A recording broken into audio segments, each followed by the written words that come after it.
할렐루야. 벌써 2월 달이 됐네요. 한 달이 1월 한 달 지나가고 2월 첫 주입니다. 오늘은 로마서 이제 8장에서 두 번째 시간인데 로마서 17강 제가 제목을 많이 고민을 했어요. 제목을 많이 고민했는데 이번 오늘 강의에서는 성령의 인도함을 받는 삶, 성령의 인도함을 받는 삶, 이런 말씀을 가지고 은혜 나누기를 원합니다. 지난주에 준비한 게 조금 다 못해서 그 앞에 거를 조금 연결해서 하면서 이렇게 이어져 나가겠습니다. 10절부터 하겠는데요. 10절 또 그리스도께서 너희 안에 계시면 몸은 죄로 말미암아 죽은 것이나 영은 의로 말미암아 살아있는 것이니라. 이게 지금 로마서 8장이 예수를 믿는 사람인가요? 불신자인가요? 믿는 사람인가요? 대상자가? 우리가 지금 이거 이렇게 막 로마서 1장부터 쭉 8장까지 왔는데 지금 로마서 8장에 이 지금 얘기하는 거가 믿지 않는 사람을 얘기하는 건가요? 지금 10절에 이렇게 쭉 얘기하는 게 믿는 사람이야? 믿는 사람이야? 믿는 사람. 믿는 사람이에요. 믿는 사람인데 지금 10절에 뭐라 그러냐면 또 그리스도께서 너희 안에 계시면 그리스도께서 너희 안에 계시면 그러니까 성령님이 우리 안에 내주하시면 몸은 죄로 말미암아 죽은 것이나 영은 의로 말미암아 살아있는 것이다. 그러니까 그리스도인의 현재의 모습이 그렇다는 거예요. 그러니까 왜 몸은 죄로 말미암아 죽은 거예요? 우리의 몸이 죄성 때문에 죽어 있어요. 근데 영은 성령님이 예수님이 부활하심으로 말미암아 성령님이 오셔서 우리 안에 계심으로 말미암아 너희 안에 계시면 그렇기 때문에 그러면 영으로 말미암아 영의 의로 말미암아 살아있는 것이다. 이렇게 얘기하는 거죠. 그러니까 이 영은 의로 말미암아 살아있는 것이다. 이 의는 말하자면 예수님이 성경에서 로마서에서 의 얘기하면은 예수 그리스도를 이렇게 대입해서 여러분들이 생각을 하면 이해가 잘 될 거예요. 그러니까 예수님이 2000년 전에 그 십자가에서 달려서 죽으신 우리를 위해서 우리의 죄값을 대신 다 지고 죽으셨던 그 사건, 그것으로 말미암아 우리가 죄사함을 받은 거예요. 왜? 그분이 다시 부활하셨기 때문에, 죽으시고 부활하셨기 때문에 그 대속적인 죽음, 그거로 말미암아 우리가 살아난 거예요. 그거를 누가 알려준다는 거예요? 성령님이 그거를 가르쳐 준다는 거예요. 할렐루야. 그래서 11절은 또 그거하고 연결돼서 이게 11절은 또 한번 읽어보세요. 11절 예수를 죽은 자 가운데 살리신 이의 영이 너희 안에 거하시면 그리스도 예수를 죽은 자 가운데서 살리신 이가 너희 안에 거하시는 그의 영으로 말미암아 너희 죽은 몸도 살리리라. 여기 이제 12절에 우리가 좀 주의 깊게 봐야 되는 건 뭐냐면 죄는 어떻게 죄로 인하여서는 죽은 몸이었어요. 여태까지. 그죠? 죽은 몸. 근데 여기 11절은 뭐냐면 너희 죽을 몸이야. 죽을 몸. 그러니까 우리 모두는 어떻게 돼요? 앞으로 죽을 거예요. 죽을 거. 그러니까 미래, 그리스도인의 미래, 장래의 모습이에요. 앞으로 우리가 모두가 다 죽을 거야. 그런데 그 죽을 몸도 산다 이 말이에요. 영생. 이거는 부활 영생. 그러니까 예수님이 왜 그래? 예수님이 부활하셨는데 그분이 승천하시고 다시 재림하실 건데 그때는 우리가 부활의 몸이 될 거기 때문에 그거를 그 영화로운 단계, 부활의 몸이 되는 단계, 그거를 얘기하는 거죠. 그런데 또 이렇게도 수 있어요. 이렇게도 볼 수 있어요. 유튜브에 많이 천국 부활 이렇게 간증하는 그런 유튜브 이렇게 보면, 말하자면 우리가 몸이 병들어서 죽어 있던, 최근에 본 영상 중에 그 김화영 성교사님과 그 영상을 제가 보고 저는데 굉장히 많이 도움을, 이제 천국 영상밖에 이렇게 보게 됐는데, 40일 동안 뇌사 상태였었는데 그 남편 목사님께서 절대 우리 저기 아내는 죽지 않고 산다를 계속 하면서 그 죽었다는 그거에 사인을 안 했대요. 우리 죽었다고 그래야 장례를 치르는데, 장례 준비를 다 했는데 목사님은 사인을 안 해서 장례를 못 치르는데 40일을 그렇게 뇌사 상태에서 있었다는 거예요. 그러는데 정말 40일 만에 살아난 그걸 간증을 하는 거예요. 그러니까 그런 뇌사 상태, 그 임사 체험 하신 분들의 그 간증하는 걸 보면은 사실 꼭 미래만은 아니에요. 현재에도 이 죽을 몸도 뿐만 아니라 죽은 거죠. 죽은 거나 다름이 없는, 병원에서는 이미 다 뇌가 망가져서 죽었으면 죽는 건데, 죽었다고 의사는 말하는데 하나님은 살려주신단 말이에요. 그러니까 꼭 미래라고만은, 저는 앞으로 미래에 일어날 그거라고 말하지만서도 현재도 죽은 사람이 살아나. 그래서 성경에 뭐죠? 예수님이 오셔서 요한복음 11장에도 죽은 나사로도 살렸고, 그걸 봤던 베드로도 또 죽은 자 살리시고, 바울도 죽은 사람 살리고 그렇게 했잖아요. 그러니까 하나님의 성령이 역사하시면 우리의 죽은 몸, 실제 몸이 죽었는데도 살아나는 역사가 있다 이 말이에요. 아멘. 이게 기적이죠. 이게 뭐냐? 앞으로 일어날 거에 대한 표적으로 그렇게 보여주는 거죠. 그래서 예수님이 뭐라고 말씀하셨냐면, 너희가 앞으로 내가 한 일보다 더 큰 일을 할 거다. 그러니까 더 큰 일, 예수님이 그렇게 나사로, 그 국한된 예루살렘과 갈릴리 그 지방에서만 이렇게 했지만, 오늘날은 진짜 그야말로 비행기 타고 왔다 갔다 하는 이 전 세계 유튜브가 뭐 어디에서 있는 게 우리가 볼 수 있고, 대한민국에서 나오는 유튜브가 외국에, 미국에 어디에 다 볼 수 있잖아. 그러니까 전 세계로 공유가 돼, 유튜브를 통해서, 그죠? 전파를 통해서.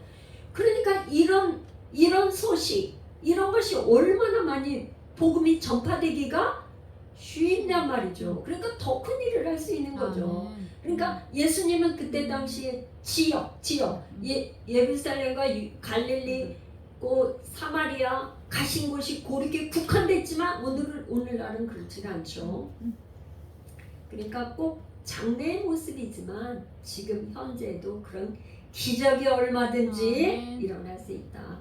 그러면 여러분들은 이런 부활을 과연, 제가 이렇게 퀘션을 해놨어요.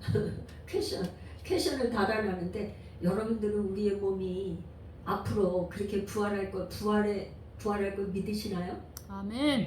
그거를 고린도전서 15장에는 12절, 한번 읽어보세요. 고린도전서 15장 12절. 그리스도께서 죽은 자 가운데서 다시 살아나셨다 전파되었거늘 너희 중에서 어떤 사람들은 어찌하여 죽은 자 가운데서 부활이 없다 하느냐. 그때 당시에 사두개인들이나, 근데 대부분 그렇죠. 진짜 부활을 믿는다는 거는 정말 하나님의 은혜가 아니면, 성령님이 조명하시지 않으면 우리가 부활을 믿을 수 없어요.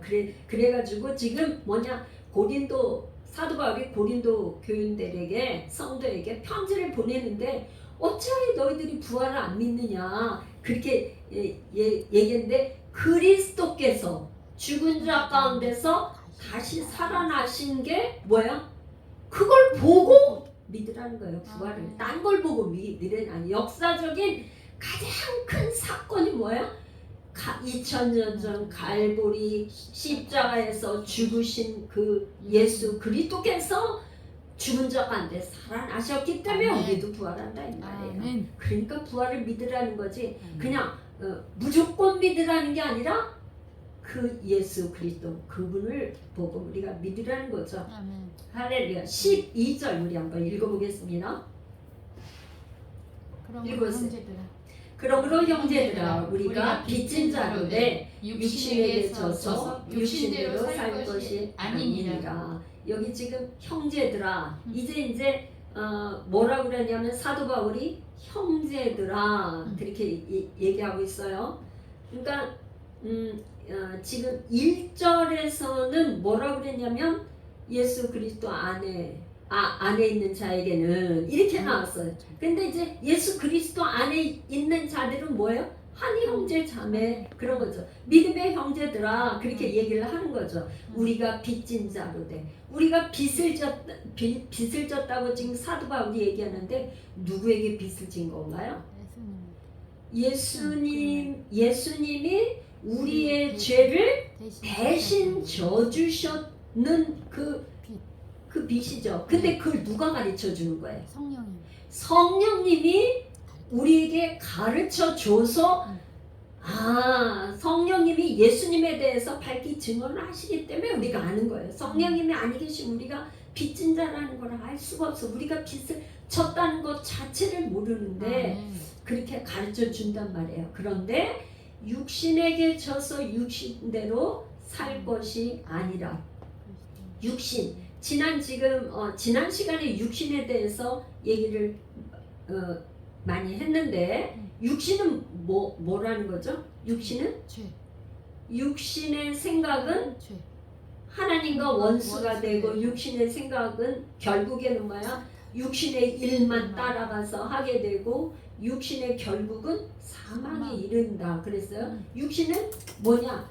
우리 하나님의 성령님이 오시기 이전에 우리의 인격체 안에 있는 옛사람, 옛자 그대로 생각하면 그 육신대로 따라가면 육신대로 살면 안 된다는 거죠. 왜? 누구에게 빚을 졌기 때문에? 예수 그리스도 성령 하나님께 우리가 빚을 졌기 때문에 그분이 대신 우리의 그 죄값을 다 치러줬는데 이 배은망덕하게 다시 옛날로 돌아갈 수 없다 이 말이에요. 없다 이 말이죠.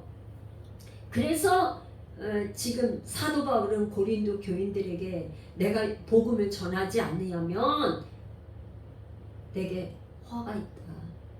그거를 사도 바울은 오히려 어떻게 하냐면 내가 하나님의 은혜를 받았는데 특별한 은혜를 받았는데 내가 복음을 알지 못하는 사람들에게 복음을 전하지 않으면 오히려 화가 있다. 책임이 있다 이 말이야. 하나님께서는 특별한 은혜. 그러니까 우리 모두에게는 아직 세상 사람들이 가족이나 누구에게 아직 그리스도를 알지 못하는 저들에게 전도할 책임이 있다 이 말이에요. 우리를 먼저 부르셨기 때문에 먼저 하나님께서 은혜를 입혀주셨기 때문에 먼저 우리가 은혜를 받은 거기 때문에 그들에게 복음의 빚진 자로 전하지 않으면 오히려 화가 사도 바울은 오히려 전하지 않으면 화하겠대. 내가 너에게 그렇게 많은 은혜를 줬는데 왜 전하지 않아? 이렇게 화가 있을 거라고 했다는 거죠. 왜? 하나님의 은혜는 구원은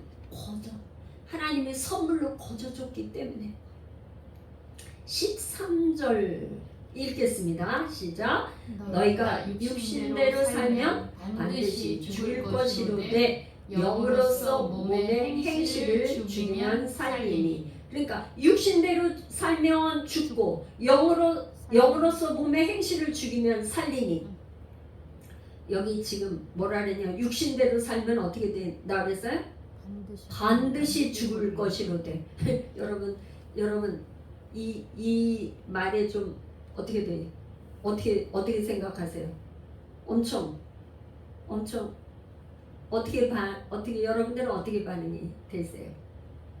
육신대로 살면 그러면 이 지금 성령님이 오셔서 우리 안에 지난 시간에 할 때 우리 안에 옛사람의 자아의 모습이 있고 새 자아가 있다고 그랬어요. 성령님이 우리 안에 오셔서 성령 하나님이 우리 안에 내주하심으로 새 자아가 있어요. 근데 지금 뭐라고 그러냐면 육신대로 산다는 거는 옛 자아 말하는 거예요. 이대로 살면 어떻게 해요? 반드시 죽는데. 영으로 살면 성령 영으로 살면 사는 거. 여기는 죽음이야. 그럼 어떻게 여러분은 어떻게 이거를 이해해야 돼요? 아니 그러면 한번 구원받았는데 육신대로 살았다고 죽나? 이걸 어떻게 이해를 해야 돼요? 근데 사실은 우리가 성령님이 오셨다고 이 옛자 육신이 금방 없어지나요? 잘 안 되죠. 그러니까 이건 뭐예요? 육신의 생각은 뭐를 지배하죠? 육신의 생각에서 우리 몸을 지배하는데 몸을 지배하기 이전에 육신의 생각 내가 생각하기는 지난주에 제가 뭔 얘기를 했냐면 열왕기하 5장 11절에 나만 장군의 얘기를 했어요. 내 생각에는 엘리사가 나와서 그냥 손으로 흔들면서 요새 뭐 하면서 그냥 이렇게 상처 부위에다가 이렇게 안수를 하고 기름을 막 부어가지고 그렇게 치료해 줄 줄 알았는데 나와 보지도 않고 영접도 안 하고 유다가에서 7번 씻으라고 했다고 한 그 나만 장군 얘기를 했어요. 그게 육신의 생각, 내 생각. 잘 보세요. 그렇게 하면서 그 내 생각을 뭘로 표현을 해? 말로. 예, 할렐루야. 말이 나와 말. 요 말이 나와서 요 말로 그 다음에 뭐가 가요? 몸의 행동. 몸은 뭘로 나가요? 말이 행동으로 나가서 몸을 움직여. 그죠? 그러니까 지금 육신의 생각에 있는 것들이 뭘로 나온다고요? 말. 그래서 요 말이 그렇게 중요한데 그 사람이 지금 말을 하는 것을 보면 그 사람이 어떤 상태인지를 우리가 짐작할 수 있죠. 그죠? 그 사람이 신앙이나 상태나 영적 상태나 아니면 그 사람이 어떤 상태에서 지금 저 말을 하는지 우리가 짐작할 수 있어요. 그래서 있잖아요. 마가복음 16장에 뭐라나 믿는 자들에게 이런 표적이 따르리니 너희가 내 이름으로 귀신을 쫓아내며. 그러니까 믿는 자에게 첫 번째 해야 될 게 뭐라는 거예요? 내 이름으로, 예수의 이름으로. 이제 것까지는 뭐예요? 여기 지금 로마서에는 이런 마귀, 원수마귀 이런 말을 안 해. 뭐라고 얘기해요? 육신의 생각, 내 생각 이런 거는 다 뭐야? 내 속에 죄가 있어서 그렇다고 얘기를 하는 거잖아요. 여기서는 지금 절대 원수 마귀 얘기를 안 하잖아요. 근데 내 속에는 그게 내가 왜 이 성령님이 영이 인도하는 그 길로 따라서 안 하고 자꾸만 왜 이렇게 성령을 거슬리고 딴 길로 가는가 봤더니 내 속에 뭐가 있다고요? 죄가 있어서 그렇구나. 이게 우리가 7장에서 한 거예요. 그래서 내 속에 옛사람과 새 자아가 옛사람, 새 사람이 계속 싸워서 내 안에 싸움이 있다는 거예요. 믿는 사람들이 어떻게 한다고? 내 안에 싸우는 거예요. 여기를 왔다 갔다 하면서 싸우는 거예요. 그래서 예수를 믿는다. 성령님이 오셨다. 마가복음 16장의 첫 번, 내 이름으로 귀신을 쫓아내는데 어떤 귀신은 내 생각 가운데 이 입술의 언어를 바꾸는 거. 언어를 바꾸는 게 그렇게 어려워요. 그래서 여러분들에게 제가 그런 저기를 하잖아요. 말이 내 속에는 이 죄 가운데서 육신의 생각 가운데서 나온 말은 뭐예요? 어떤 말을 해요? 부정적인 말, 그러니까 죽음의 말이야. 이거 뭐예요? 육신의 생각대로 하는 거는 뭘 했어요? 죽음이잖아, 그죠? 사람을 상처 주고 죽음으로 살려주지를 못해. 죽은 말이야, 죽은 언어. 그러지 않아요? 죽은 말이야, 죽은 말. 그런데 우리가 뭐야? 영으로서 하는 말, 진리의 성령님이 오셔서 하는 말은 살려주는 영이니까 그 말에 권세가 있어서 살린단 말이에요. 그 사람을 위로해주고 살려주고 상처를 싸매주고 회복이 일어나고 그런단 말이죠. 그래서 우리가 의도적으로 이 말을 부정적인 말 이런 게 아니라 이걸 안 하고 이 살려주는 말을 하기 위해서 뭐래? 입술로 고백하고 선포하고. 기독교는 고백의 종교이기 때문에 반대로 말을 해야 돼. 그래서 지금 여기 지금 육신대로 살면 반드시 죽을 거라는 거는 믿는 사람들이 아무런 선한 영향력을 끼치지 못해요. 그래서 요한복음의 5장 25절에 가면 소금이 그 맛을 잃으면 무슨 소용이 있으리까? 밖에 버려져. 요한복음 5장 25절.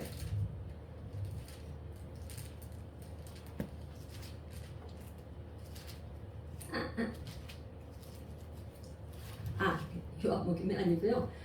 자, 마태복음 5장 13절이네요. 죄송합니다. 마태복음 소금 이야기는 마태복음 5장, 요한복음이 아니에요. 마태복음 5장 13절. 너희는 세상의 소금이니 소금이 많이 그 맛을 잃으면 무엇으로 짜게 하리요? 후에는 아무 쓸데없어 다만 밖에 버려져 사람에게 밟힐 뿐이라. 그러니까 뭐예요?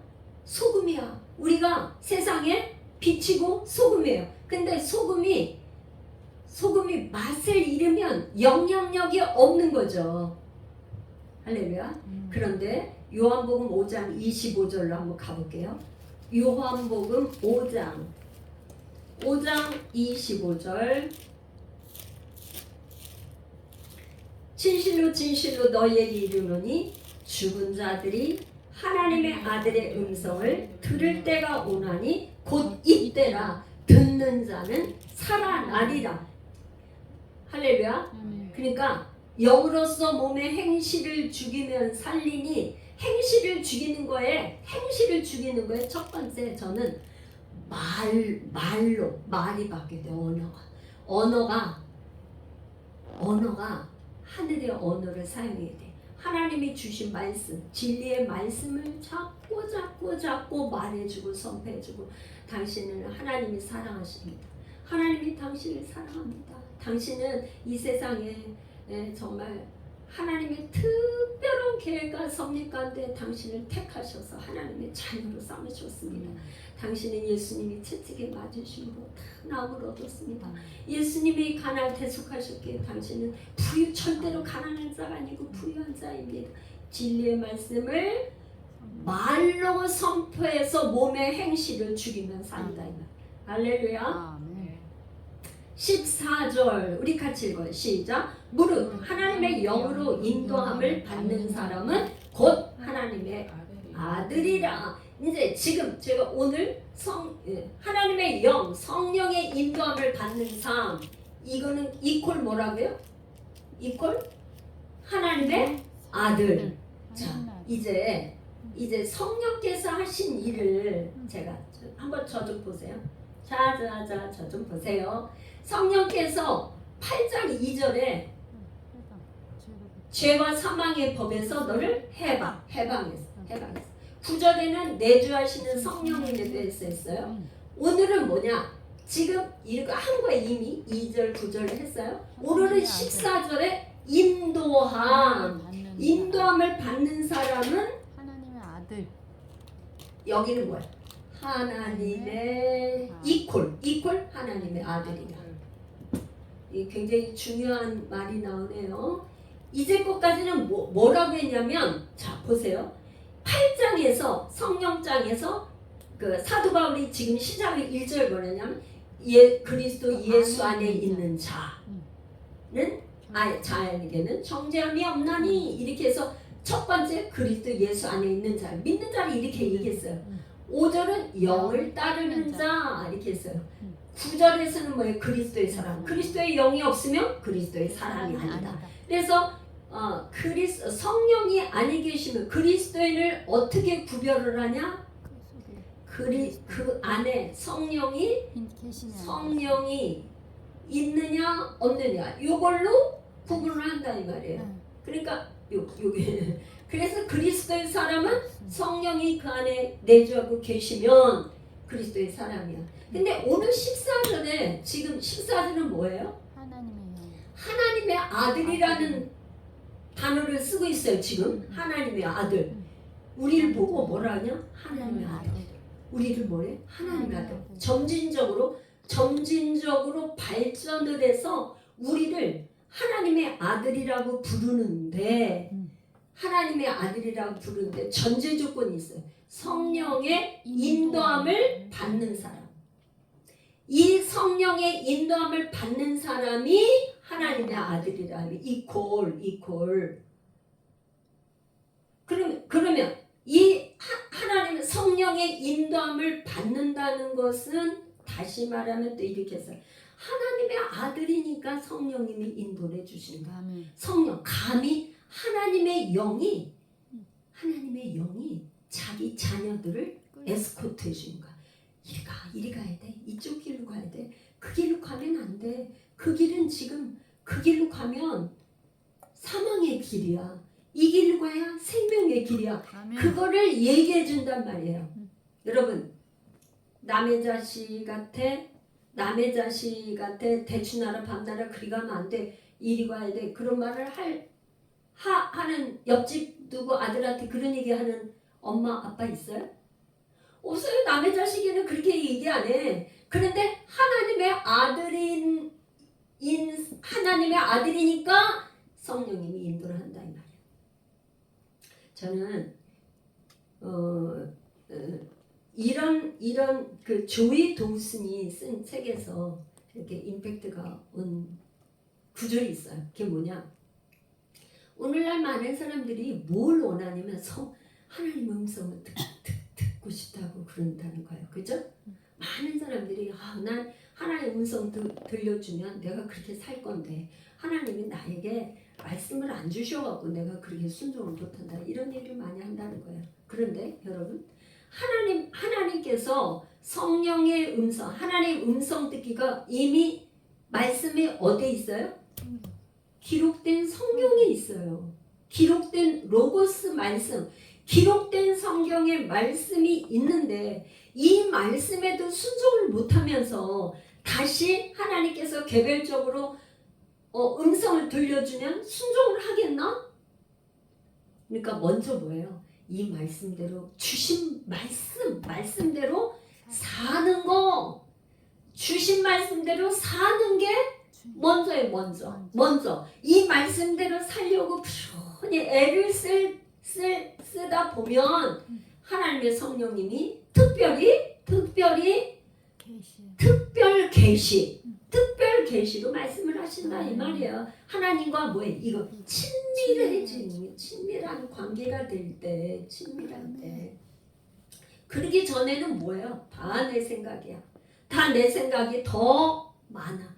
사람들은 사실은 하나님의 음성을 듣는다고 기도할 때 대부분 뭐를 많이 들어요? 하나님의 음성보다 내 생각이 더 내 생각, 육신의 생각 이렇게 얘기하니까 지금 너무 거리가 있는 것 같아. 내 생각대로 들어요.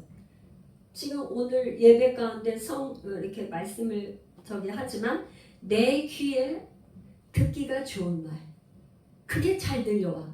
내 귀에 듣기가 거북한 말은 패스, 잘 안 들려요. 그거는 왜? 그래서 내가 내 마음에 열려져 있고 귀가 열려져 있고 열린 만큼 들리게 돼 있어요. 내 마음이 열린 만큼 내 귀가 열려 있는 만큼 들려온다. 그래서 이제 14절에 그렇게 했다면 15절. 자, 여기 이제 제가 질문을 하나 달아놨어요. 성령님이 과연 나는 성령의 인도함을 쫓아 살고 있는가? 에베소 4장 30절 하나님의 성령을 근심하게 하지 말라. 그 안에서 너희가 구원의 날까지 인치심을 받았느니라. 그러면 성령님을 근심시키면 어떻게 된다는 거예요? 근심. 성령님이 근심하면 어떻게 돼? 히브리서 12장 7절에는 너희가 참음은 징계를 받기 위함이라. 하나님의 아들과 같이 너희를 대우하시나니 어찌 아버지가 징계하지 않는 아들이 있어요. 아들이기 때문에 매를 때려서라도 징계해서 사망의 길, 죽음의 길이 아닌 생명의 길로 가도록 징계를 한다 이 말이에요. 징계. 매를 때려서라도 바른 길을 가게 하나님의 아들이니까. 그러니까 말하자면 예수 믿고 났는데도 아무런 어려움이 없어. 예전같이 죄를 그렇게 져도 똑같아. 그건 좋은 거예요? 안 좋은 거예요? 안 좋은 거죠. 하나님의 아들이면 뭐예요? 여기 지금 하나님의 아들이라면 성령님이 인도하는데 인도함을 따르지 않으면 성령님이 근심해서 그렇게 하면 안 돼. 그러면서 뭐야? 징계를 해서 회초리를 든다 이 말이에요. 그거를 보고 어떡하는? 깨달으라는 거죠. 깨닫고 돌아와 그런다는 거죠. 그래서요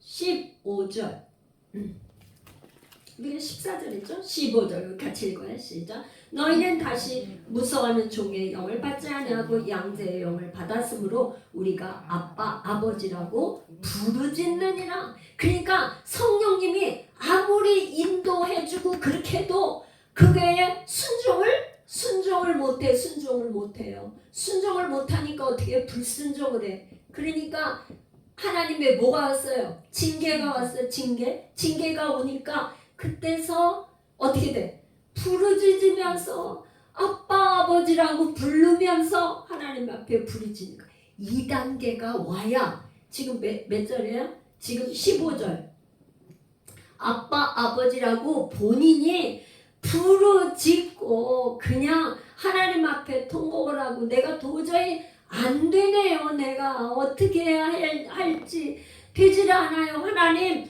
도와주세요. 이 단계가 와야 뭐야? 아빠 아버지 이 관계가 드디어 이렇게 되는 거예요. 그래서 하나님은 우리에게 이렇게 되는 건 뭐예요? 기도가 시작되는 거죠. 아빠 아버지라고. 아버지가 있는데 아버지를 안 부르는 사람은 아들이 아니지. 아들이면 어떻게 돼? 아버지를 불러야죠. 자랑스러운 아버지를 불러야죠.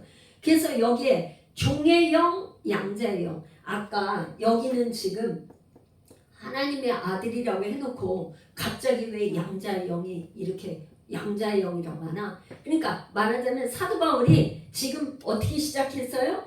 그리스도 예수 안에 있는 자, 영을 따르는 자, 그리스도의 사람 이렇게 하다 너희들이 있잖아.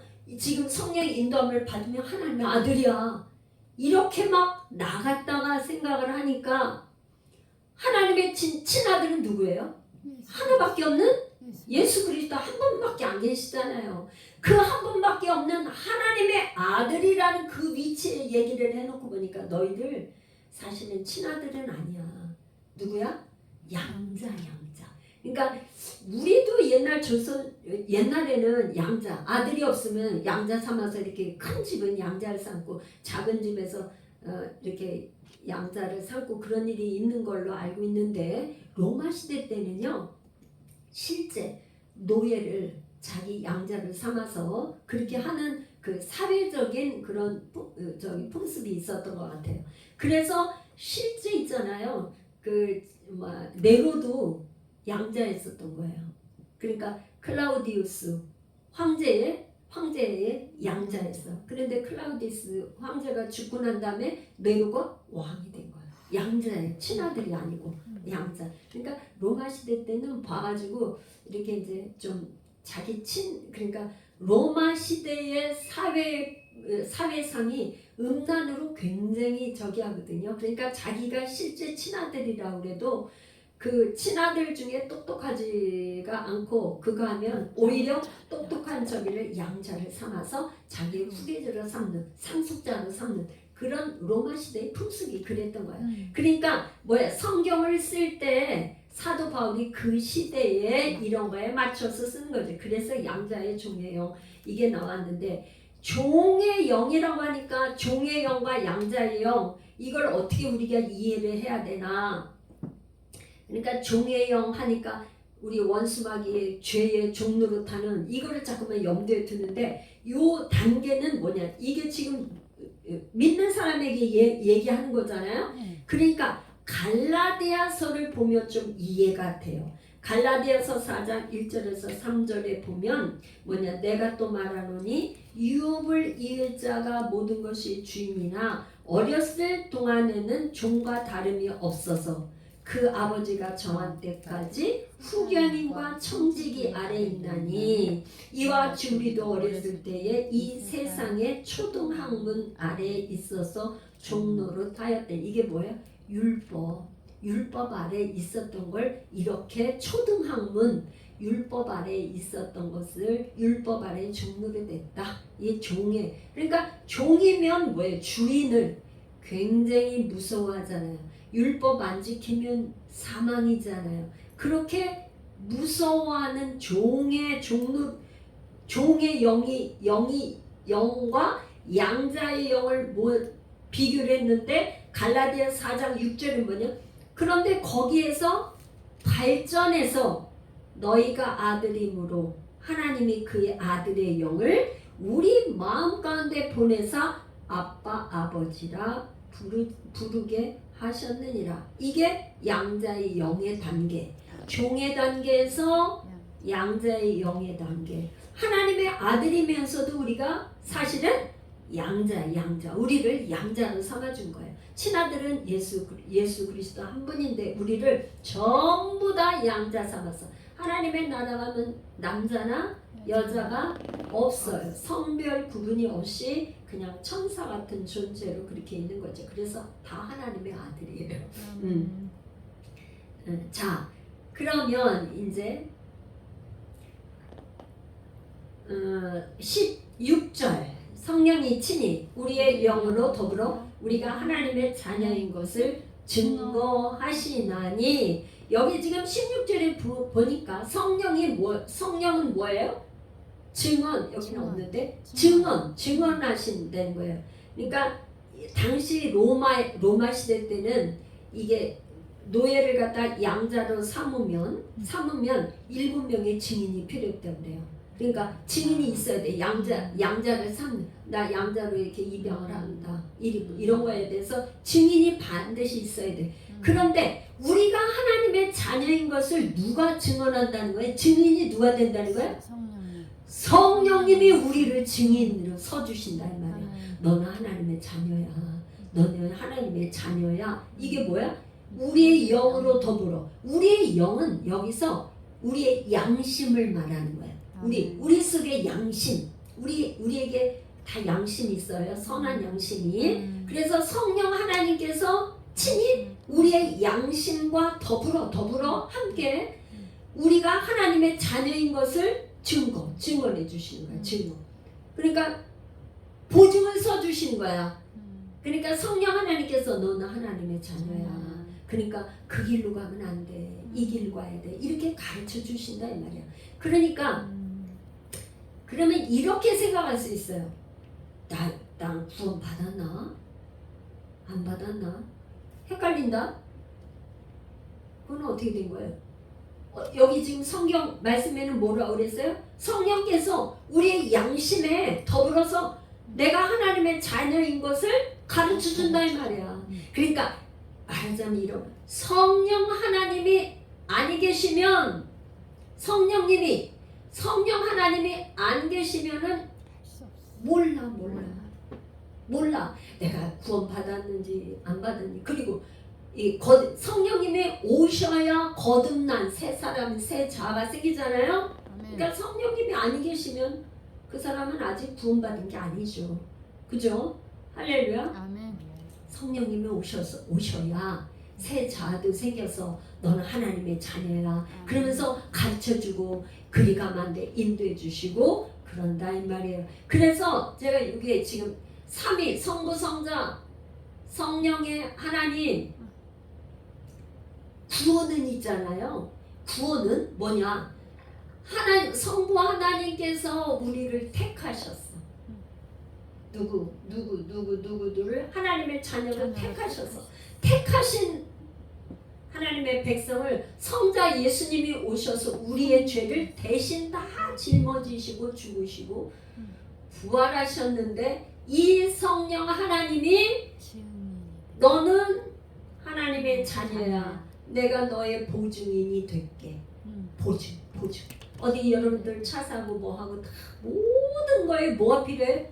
보증. 여러분 결혼식 할 때 거기에 증인들 쓰고 사회자가 이 두 사람의 결혼이 혼인이 정말 잘 성사된 걸 그거 합니다. 이렇게 다 해서 사인하고 하지 않은 성령님의 우리의 증인이 되시는데 요한복음 14장 16절에 가면요. 예수님이 떠나시기 전에 말씀을 하셨어요.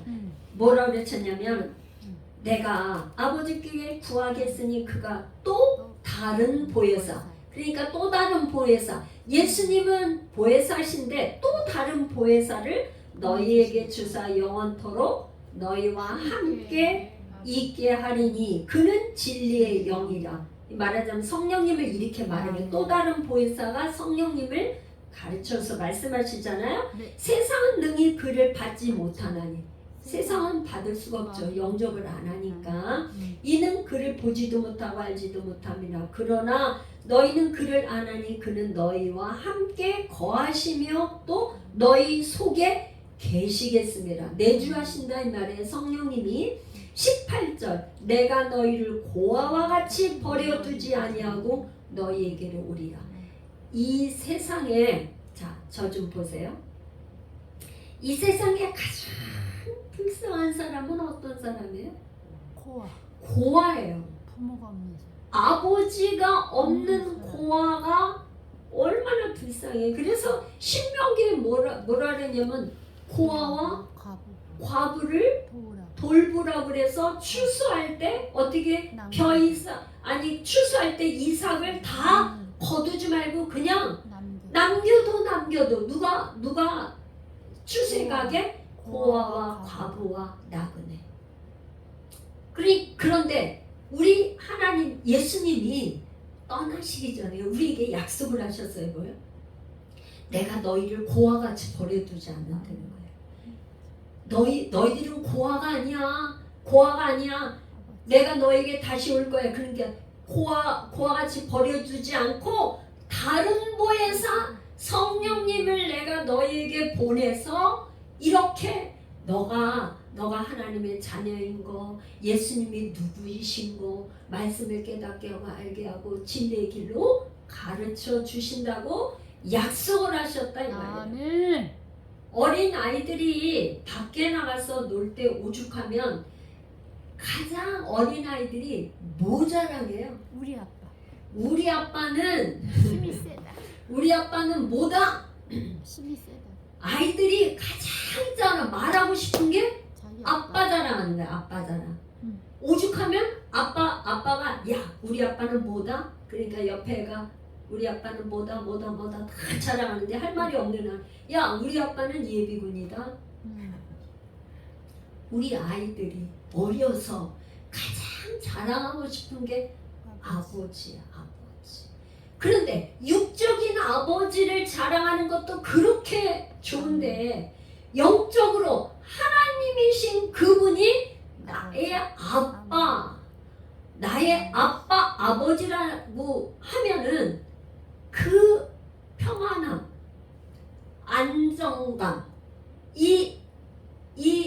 이렇게 성령님이 증언할 때 우리에게 참 평강, 안정감, 예수 그리스도로 말해 성부 하나님 삼위일체 하나님으로 말미암아 평강을 누리고 안정감을 누리고 이 땅에서 살아갈 힘을 얻는다 이 말이에요. 아멘. 아빠가 계시기 때문에. 아멘. 할렐루야. 아멘. 아버지, 그냥 아버지가 아니야. 아빠, 아버지라고 부를 수 있는 그분이 계시기 때문에 얼마나 좋아요. 얼마나 좋아. 이 세상에 이거를 알지 못하고 깨닫지 못하는 사람이 사실은 가장 불행한 거야. 그러니까 늘 아빠 아버지가 나는 안 계시다 생각을 하고 그런다면 어떻게 돼요? 이 평강이 없어. 안정함이 없어. 늘 불안해. 늘 초조해. 늘 두려워. 이게 세상이에요, 세상.